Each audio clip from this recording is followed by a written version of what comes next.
Sometimes we run out of free space on our iDevices. That happens not only because of the apps we install, but the cache those apps keep on the device. For some apps like Podcast, we can go directly to the device settings and remove their data. Others like Tumblr, we have to go into the app settings and choose to clear the cache.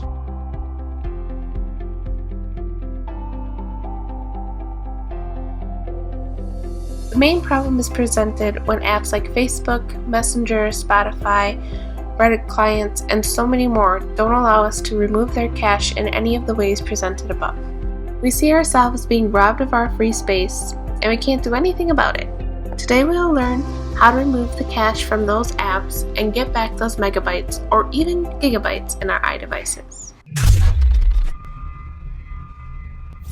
Now that we understand that the available free space doesn't just vanish, but instead is being used for app cache, we just have to force the iDevices to delete that cache by trying to download content that is bigger than the free space we have available in the iDevice.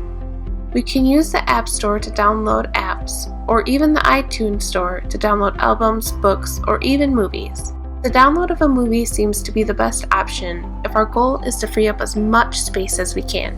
With that in mind, we will try to download The Lord of the Rings, The Return of the Kings, which is only 9.91 tiny gigabytes. So we will try to buy the movie, which in reality will not happen since we don't have the space available for it. The iDevice will then try to delete some of the app's cache to get some free space available. It will present us with a message saying it is not possible to do the download because of the lack of space. We can now check the free space available in the device and confirm that we jumped from 1.8 to 3.3 gigabytes of available space. To get an even better result, we can replicate the steps by trying to buy the movie once again. But don't worry, because the buying process is never complete until they ask for our fingerprint or iCloud password. Since there is still not enough available space for the movie, we will get the error message once again. So there is no need to be worried about being charged for the movie.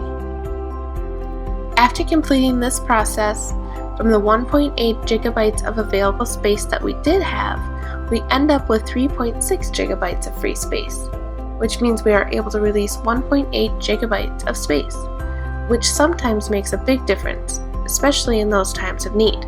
We can confirm it was a successful cleaning where some apps' cache end up to be reduced from 400 megabytes to 20 megabytes. Obviously, with the frequent use of the apps, they will recreate the cache again. So keep this tip in mind for when you need it. I hope this video was helpful, and until next time.